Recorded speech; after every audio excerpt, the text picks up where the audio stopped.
जय सच्चिदानंद।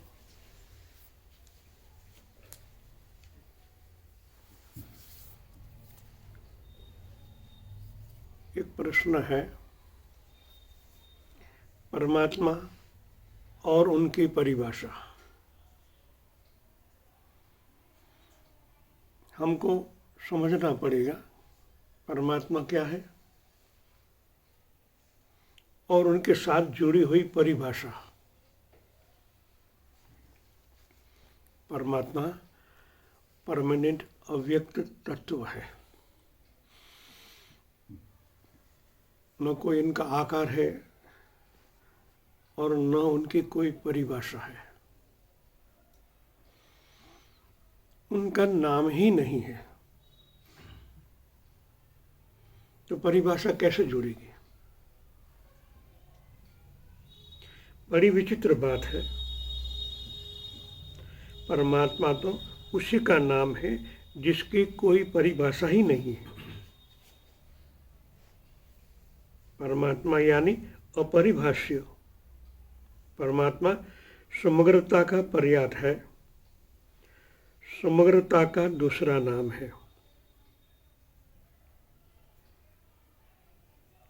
समग्रता के संदर्भ में सभी वस्तुओं की परिभाषा हो सकती है, लेकिन समग्रता की परिभाषा किसके संदर्भ में होगी? हम परमात्मा को प्राप्त करना चाहते हैं, मगर हमारे पास उसे प्राप्त करने की कोई थियरी नहीं है। जो अव्यक्त है और भाषा व्यक्त है, उनका तालमेल कैसे बिठाएं? बात तो सत्य है। हम किसी व्यक्तित्व है या तो जो व्यक्त है उनका सबका नाम है। पत्थर, जीव, कटु, पक्षी, पशु सबका जो व्यक्त दिख रहे हैं तो उनका नाम भी है। इस तरह हमारा भी नाम है, हम व्यक्त है। अगर हम व्यक्त होते हुए हम अव्यक्त को प्राप्त करना चाहते हैं जिसका कोई नाम ही नहीं है, हमने उस ऊर्जा को नाम दिया है जो नहीं है फिर भी प्राप्त करने के लिए नाम दिया गया परमात्मा। एक शब्द के साथ जोड़ा गया। कौन को? अव्यक्त तत्व को, जो उनका नाम है ही नहीं, मगर प्राप्त करने के लिए हमारे ऋषिजनों ने नाम दिया। क्योंकि हम नाम से ही और भाषा से ही पहचानते सबको। बिना भाषा से हम किसी के साथ बात नहीं कर सकते। भाषा हमारे माध्यम है, इनके बिना हम गुंगलामण अनुभव करेंगे, क्या करें? इसलिए यहां कहा गया है, इस संसार में ऐसा बहुत कुछ है जो असंभव है। सच बात तो यह है कि जो असंभव है वही प्राप्त करने योग्य है। इतना शक्तिशाली व्यक्तित्व है, परमात्मा है, अनंत कोटि ब्रह्मांड नायक है।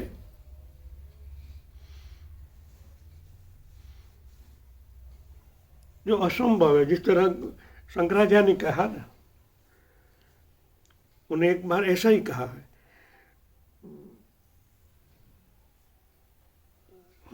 अभी नाम है मैं भूल गया।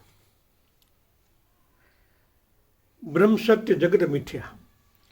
जो दिखाई दे रहा है उनको कहते मिथ्या है, जो नहीं दिखाई दे रहे उनको ब्रह्म कहा। यहाँ यही बात है, असंभव है वही प्राप्त करने योग्य है। उनको ही प्राप्त करने से सब कुछ प्राप्त हो जाता है। और परमात्मा के संबंध में कहना असंभव है, इसलिए कि परमात्मा प्राप्त करने योग्य है, क्योंकि हमारे परम पिता है, सर्वज्ञ है, सर्वव्यापी है, अव्यक्त है। परमात्मा के संबंध में वेद, शास्त्र, पुराण, उपनिषद आदि में शब्दों के माध्यम से बहुत कुछ कहा गया है। लेकिन उन शब्दों में अनुभव की झलक नहीं है।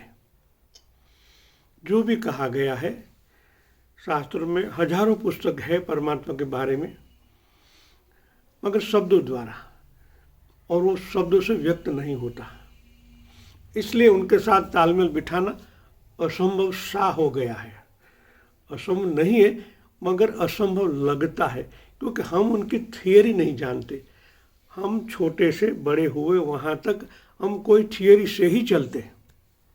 हमारे संबंध से लेके, हमारी कामकाज की थियरी से लेके, हमारे कुटुंबजनों के साथ जो भी कुछ व्यवहार हो रहा है, शब्दों द्वारा ही हो रहा है। और परमात्मा अव्यक्त तत्व है, उनकी कोई परिभाषा है ही नहीं। और जो भी कुछ कहा गया, वर्णन कहा गया, वो सब शब्दों के द्वारा हुआ है। धीरे धीरे गहरा में उनको हम समझेंगे तभी अव्यक्त तत्व है। 4 भाषा में वैखरी, मध्यमा, पश्चिमी और परा की बात हो रही है। परमात्मा व्यक्त नहीं अव्यक्त है, मगर वो है परा में। परा है भी नहीं, दिखाई नहीं देता है, मानता नहीं, फिर भी है, जिनको हम मौन की भाषा कहते हैं। बोलना कुछ नहीं है, फिर भी होता है। तो प्रैक्टिकल हुआ ना, हमने प्रेक्षा बहन को और अरसांग भाई के साथ जो हमने किया, कोई शब्द नहीं, फिर भी होता है। तो वो है, साबित होता है। न कुछ कहे न कुछ बोले, हो ही जाता है, होता ही रहता है। इस ब्रह्मांड में वो घटनाएं घटती ही रहती है, मगर हम उनसे अनजान हैं। हम उनको पहचानते नहीं, न देखते हैं। हमारी थियरी में क्या होता है, हम जो देखते हैं, जो सुनते हैं, वही मानते हैं।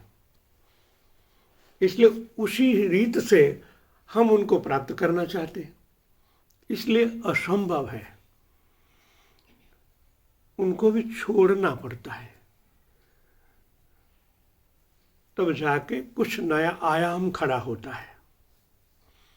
उस आयाम से ही हम उनके साथ एक भी हो सकते हैं। उनका अनुभव ही होता है। अनुभव में न तो कोई शब्द है, न कोई रचना है, तभी हम उनके साथ एक हो सकते हैं।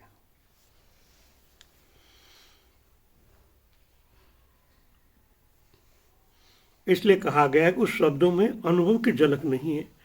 और आज पूरी दुनिया शब्दों के पीछे है, उनको ही मानते हैं। देखो ना, पूरे भारत में आज भागवत कथाएं, प्रवचन की श्रृंखला से लेकर शब्द कुछ शब्दों के जरिए ही व्यक्त हो रहा है। इसलिए अनुभव सदैव कुंवारा है, किसी के साथ ताल में बैठता ही नहीं उनका। कुंवारा जब शादी हो जाता है, जब ईश्वर के साथ जुड़ जाता है, तब छूट जाता है सब।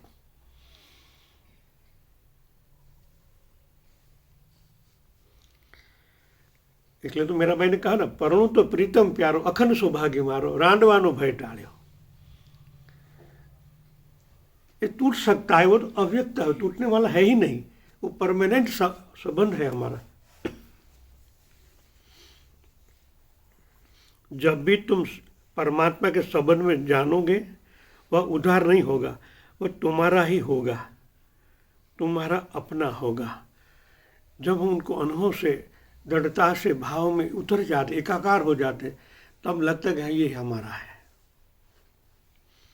और परमात्मा को जानने ही तुम गूंगे हो जाओगे। बोलने की गुंजाइश ही नहीं रहती हमारी। आनंद में विभोर इतने हो जाते कि शब्द सब विरम हो जाते। आज तक के जो भी कुछ किया, शब्दों के द्वारा किया, जब उनकी अनुभूति होती है तो व्यक्त कैसे होता है? आंखों द्वारा, आंसू द्वारा। बोल नहीं पाता, फिर भी अनुभव होता है। ये समझ ले हम तो बाहर में कुछ समझा नहीं, जैसे कुछ बात रहता ही नहीं, कोई शेष नहीं रहता। और परमात्मा को जानते ही तुम गूंगे हो जाओगे। सब कुछ बोल सकोगे, लेकिन परमात्मा के संबंध में मौन साध लोगे। उनके बारे में कुछ कह भी नहीं सकोगे, ऐसा हुआ ऐसा हुआ। परमात्मा ऐसा है, आप कह ही नहीं पाओगे। वर्णन करने जैसा है ही नहीं वो। अनुभव की बात इसलिए कही जाती है, बस व्यक्त होता है तो आंखों द्वारा, अपने अंतकरण के भाव द्वारा। भाव भी प्रकट नहीं हो सकता, सिर्फ आंसू।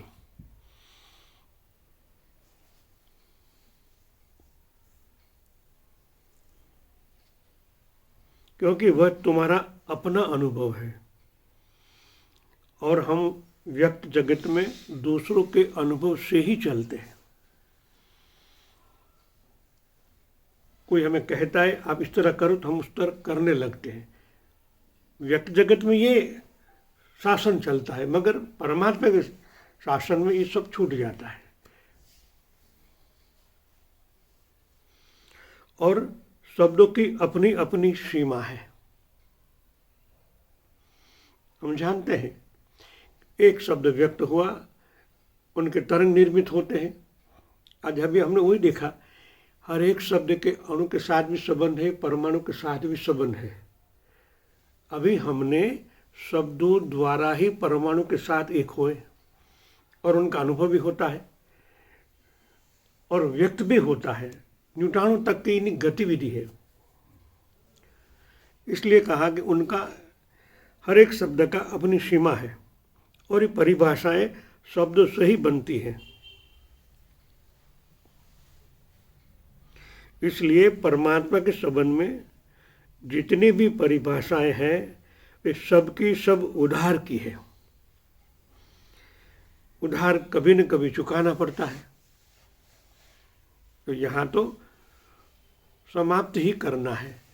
इसलिए भगवान बुद्ध सदैव मौन ही रहते थे। उनके साधक लोग भी जो बैठते थे उनके सामने मौन साध लेते थे और मेन मौन में ही अपनी आपले होती थी। जो बात कही जाती है वो अपनी भाषा मौन है और मौन में ही बात करते थे। और हम बिना बोले रह नहीं सकते। और मौन माने आकाश तत्व। आकाश में अनंत कोटि ब्रह्मांड से आज तक की सभी भाषा से लेके अव्यक्त व्यक्त दोनों है। आपकी चॉइस है, आप जानना चाहो तो वो भी है और मौन भी है। मौन साध लो। मौन साध लेने से ये सब कुछ आपके अंदर अवतरित हो जाता है। वरना शब्द के द्वारा ब्रह्मांड में से एक चॉइस करो, उनको आप आत्मसात करते हो। जिस तरह हमने अभी माँ भगवती सरस्वती को आराध्य किया, उनके परमाणु के साथ एक हो तो माँ भगवती अकेली आएगी। परमाणु के व्यक्त के अंदर माँ भगवती सरस्वती, जिस तरह हमने आज तक की छवियां देखी, ऐसी माँ भगवती सरस्वती है ही नहीं। वो परमाणु है, स्पंदना है के सिवा कुछ नहीं है। एक प्रकाश की ऊर्जा है। उस ऊर्जा के अंदर ब्रह्मांड की गतिविधि हम जान सकते हैं। इसलिए चॉइस है हमारी, कुछ जानना है। इसलिए माँ भगवती का सहारा लिया। एक प्रकाश, एक अणु, उनके बाद परमाणु के साथ कनेक्शन होने के बाद वो इंफॉर्मेशन हमारे अंदर अवतरित होती है। छोटी बात है हमारी, हम उतना ही जानना चाहते हैं, इसलिए इनका उपयोग किया। अब परमात्मा तो अव्यक्त है, उनकी कोई भाषा ही नहीं है। तो सबसे पहले हमें शून्य ही सीखना है। बाद में सब कुछ आपो आप हमें मिल जाएगा। शून्य ही सीखना है। तो प्रैक्टिस हमें क्या करनी है? घर जाके भी थोड़ी देर के लिए शून्य होना है। जागृत अवस्था में हम कुछ सहारा लिए बिना शून्य भी नहीं हो सकते। ये हमारी बहुत बड़ी ट्रेजरी है। मैं आता हूं आपके रूम में, देखता हूं आप ओमकार के साथ एक होते हो, कुछ न कुछ माध्यम के द्वारा ही शून्य जाते हो। इसलिए आप इस शून्य साधा नहीं है आपने। या ओमकार के बाद धीरे धीरे धीरे डीप में चले जाते हो। माध्यम चाहिए। जब उस माध्यम को छोड़ दोगे तब जागृत अवस्था में शून्य हो पाओगे। सीखना में ये है। उनको ही दृष्टा भाव कहते हैं। और दृष्टा भाव में आप अनंत कोटि ब्रह्मांड के साथ एक हो सकते हो। खाली देखो, मगर कुछ न कहो, किए बिना हम रह भी नहीं पाते। देखा ना, व्यक्त हो ही जाता है। आप न बोलोगे, आपका मन बोलेगा, भले व्यक्त न करो, मन में तो बोलते ही हो।